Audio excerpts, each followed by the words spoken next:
Hello students, आज हम लोग एक्सरसाइज 7.2 के क्वेश्चन नंबर 8 को सॉल्व करने जा रहे हैं। तो इसमें आपको गिवन है कि if a and b are the -2, 2 and b is 2, 4। तो ये मैंने आपके लिए डायग्राम इस वजह से बनाया बिकॉज आपको यहाँ पे रेशियो थोड़ा सा डिफरेंट गिवन है। उस रेशियो को किस तरह से डील करेंगे हम वो चेक करेंगे। तो यहाँ पे आपको x1 गिवन है -2 एंड y1 गिवन है 2 एंड सिमिलर आपको x2 जो है वो 2 गिवन है एंड y2 आपको -4 गिवन है। अब जो रेशियो आपको दिया है वो थोड़ा सा डिफरेंट दिया है। AP इज इक्वल दिया है आपको 3/7 ऑफ AB। तो दैट मीन्स पूरी लाइन का रेशियो दिया है आपको AP सेगमेंट के साथ। तो इसको आप लिख सकते हैं 7 times of AP is equal 3 times of, देखिए AB लाइन को आप कंप्लीटली क्या लिख सकते हैं, AP प्लस PB। हमने P पॉइंट को यहां इसलिए रखा है बिकॉज ये हमें गिवन है कि P lies on the line segment AB। अगर P लाई करता है सेगमेंट AB में तो दैट मीन्स वो कहीं ना कहीं उसमें एक पॉइंट होगा, ओके। और वो उस AB लाइन को किसी एक रेशियो में कट कर रहा होगा। तो ये आपके पास आ गया, देखिए 7 times of AP is equal 3 times of AP plus 3 times of PB। तो यहां से आपके पास आ गया 7AP minus 3AP because same एक साइड कर लेते हैं और डिफरेंट को अलग। तो यह आ गया आपके पास 4 times of AP is equal 3 times of PB। तो दैट मीन्स आप अगेन यही करेंगे, AP over PB is equal 3/4 और यही आपके क्या हैं, M1 ओवर M2 इज 3/4। तो दैट मीन्स ये होल लाइन को 3/4 में क्या कर रहा है, कट कर रहा है। तो दैट मीन्स M1 यहां पे आपके पास है 3 और M2 आपके पास है यहां पे 4, ओके। तो चलिए इस क्वेश्चन को सॉल्व कर लेते हैं। तो the coordinate of P is, formula आ जाएगा आपके पास x, y is equal M1x2 plus M2x1 over M1 plus M2 comma M1y2 plus M2y1 over M1 plus M2। तो यहां से डायरेक्टली आपके पास क्या आ जाएगा, देखिए M1 की वैल्यू है आपके पास 3 इंटू x1 कितना है आपके पास -2, ओके, एंड प्लस M2 कितना है आपके पास 4 इंटू x1 कितना है आपके पास, सॉरी x2 आपके पास है +2, यहां पे ये है x2 +2 है एंड x1 की वैल्यू है आपके पास -2 ओवर 3 + 4। सिमिलर M1 आपके पास कितना है 3 इंटू y2 आपके पास है -4 एंड M2 की वैल्यू है आपके पास 4 एंड y1 आपके पास है 2 ओवर M1 प्लस यानी कि ये आ जाएगा आपके पास 3 + 4। तो ये देखिए कितना आ गया आपके पास 6 -8 ओवर 7 एंड इसके कोऑर्डिनेट आ जाएंगे आपके पास -12 एंड y1 यहां पे बुक में आपके पास जो कोऑर्डिनेट है वो -2 है। तो दैट्स वाई y1 भी आपका यहां पे कितना हो जाएगा -2। तो अगेन जब आप यहां पे वैल्यू रखेंगे तो इसको आप ब्रैकेट में लिख लीजिए -2। तो ये हो जाएगा -4 2 ज़ा आपका 8, तो -8/7। तो हेंस आपके कोऑर्डिनेट क्या आ जाएंगे directly 6 - 8 that is -2 over 7 and -12 -8 ये आ जाएगा आपके पास -20/7। तो यानी कि जो आपको कोऑर्डिनेट चाहिए थे P पॉइंट के वो आपके डायरेक्टली आ गए -2/7 -20/7। चलिए नेक्स्ट क्वेश्चन करते हैं आपका।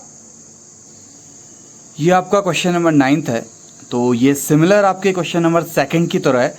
वहां पे आपने ट्राइसेक्ट किया था बट आपने यहाँ पे लाइन को इस पर्टिकुलर क्वेश्चन में 4 इक्वल पार्ट्स में डिवाइड किया है, ठीक है। तो 4 इक्वल पार्ट्स में डिवाइड करते ही आपको एक बेनिफिट हुआ कि जो D पॉइंट आया, देखिए इधर भी 2 यूनिट्स हैं, इधर भी 2 यूनिट्स हैं। तो दैट मीन्स ये मिड पॉइंट होगा आपका AB लाइन का।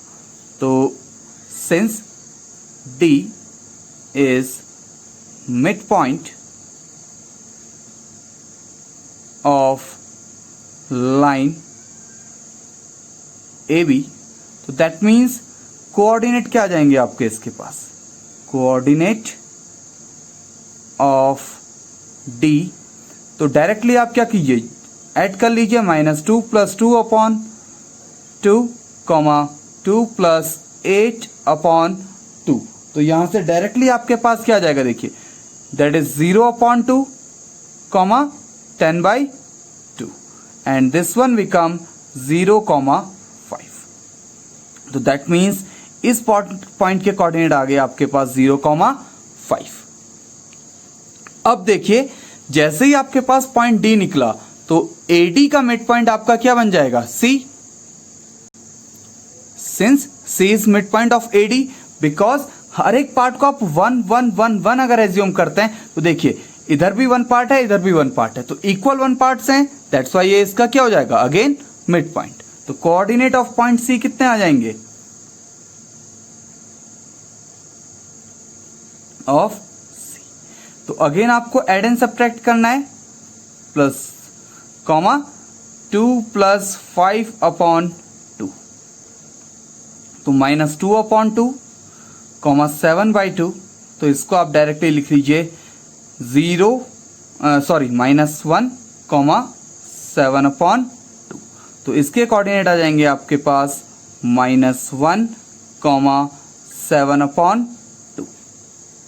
नेक्स्ट आपके पास पॉइंट ई बचा, और वो पॉइंट ई आपके डीबी का मिड पॉइंट होगा, since E is mid point of dB. तो इसके लिए आपके पास क्या आ जाएगा, तो कोऑर्डिनेट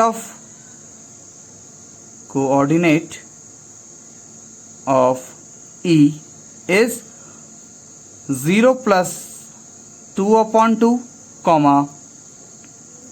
5 + 8/2। तो ये आ गया आपके पास 2/2, 13/2, दैट इज 1, 13/2। तो डायरेक्टली ये आ गया आपके पास 1, 13/2। चलिए आपका नेक्स्ट क्वेश्चन सॉल्व करते हैं। ये आपका क्वेश्चन नंबर 10 है। तो इसमें हम लोगों को कुछ पॉइंट्स दिए हुए हैं और रोम्बस का हमें एरिया फाइंड आउट करना है। तो हमें मालूम है what is the area of rhombus. तो एरिया ऑफ रोम्बस होता है आपके पास half and product of its diagonal. तो ये आपके पास जनरल फॉर्मूला है। Say this one is equation number first. तो यहां पे आपको मालूम है आपके डायगोनल्स क्या क्या हैं, AC है एंड BD। तो AC की डिस्टेंस आपके पास कितनी आ जाएगी, आप डायरेक्टली यहां से निकाल लीजिए। क्या आ जाएगा आपके पास, AC इज 3 - -1 whole square plus 0 - 4 whole square. तो ये आ गया आपके पास 3 + 1 whole square plus -4 whole square. देखिए 3 + 1 आपके पास 4 हो गया एंड 4 का स्क्वायर आपके पास 16 + 16। तो ये डायरेक्टली आपके पास आ गया √32। और आप जैसे 32 के फैक्टर्स करते हैं तो आप इसको क्या लिख सकते हैं, 2 × 16। ये आ गया आपके पास 4√2 यूनिट। ठीक है, मैंने आपको पहले भी बोला है जब भी आप डिस्टेंस की बात करते हैं तो आपका हमेशा यूनिट लिखा जाएगा। ठीक है, ऐसे ही आपके पास BD कितना आ जाएगा, √4 - -2 whole square plus 5 - -1 whole square. तो यह आ गया आपके पास 4 + 2 whole square plus 5 + 1 whole square √36 plus 36 because 4 + 2 6 का square 36 and 5 + 1 is 6, that is also 36। तो यह आ गया आपके पास √72। इसे आप लिख सकते हैं 2 × 36 36 की वजह से 6 बार आ गया, दैट इज 6√2 यूनिट। ओके, तो इसके बाद आप डायरेक्टली बाय इक्वेशन फर्स्ट, इसे बोल दीजिए सेकंड, इसे बोल दीजिए third. First comma equation second and equation third, क्या आ जाएगा आपके पास? एरिया ऑफ रोम्बस, देखिए हाफ, कितना आ जाएगा आपके पास? Product of its diagonal. तो डायगोनल आपके पास क्या क्या है? डायगोनल है फर्स्ट AC इंटू BD। तो ये आ गया, AC की लेंथ है आपके पास 4√2 and this one is 6√2, 2 2s are 4, √2 into √2 कितना हो गया? That is 12 into 2, that is 24 unit square. Okay, तो इस तरह से आपके एक्सरसाइज 7.2 के कंप्लीट क्वेश्चन सॉल्व हो गए। तो आप इन्हें एक बार चेक कर लीजिए और देखिए कि किस तरह से आप इनको और समझ सकते हैं और ये किन किन मेथड्स को कहाँ पे यूज किया गया है। अब हम लोग ट्राइंगल्स का एरिया अपने कोऑर्डिनेट ज्योमेट्री की हेल्प से पढ़ते हैं। दैट मीन्स अगर हमें कोऑर्डिनेट्स गिवन हो तो हम किस तरह से ट्राइंगल्स का एरिया फाइंड आउट कर सकते हैं। तो फर्स्टली सपोज हमारे पास 3 पॉइंट्स हैं, तो डायरेक्टली हम लोग ये फॉर्मूले का डेरिवेशन तो नहीं करेंगे, लेकिन हम ये देखेंगे कि वो पॉइंट को आप किस तरह से फाइंड आउट कर सकते हैं। और यहाँ पे सबसे बेहतर ये है आपके पास कि लेंथ आपकी कितनी भी हो, बस आपको कोऑर्डिनेट्स की वैल्यू मालूम होनी चाहिए। ठीक है, जैसे सपोज ये आपका पॉइंट A है, तो इसे आप बोल दीजिए x1, y1। ये आपका पॉइंट B है, इसे बोल दीजिए आप x2, y2। एंड C ये है आपके पास x3, y3। तो डायरेक्टली आप इनका एरिया कैसे फाइंड आउट कर सकते हैं, चलिए ये चेक करते हैं।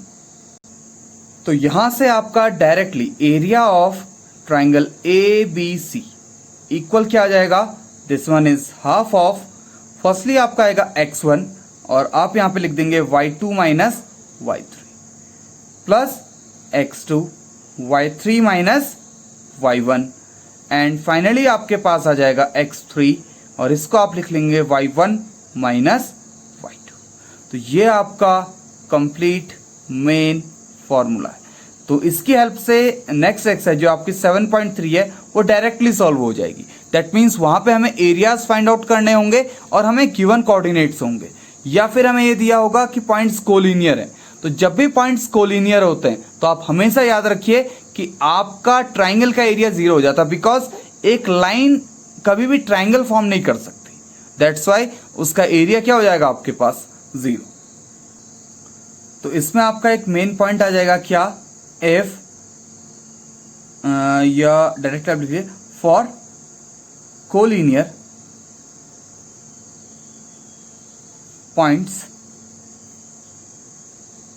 Area of a triangle is 0।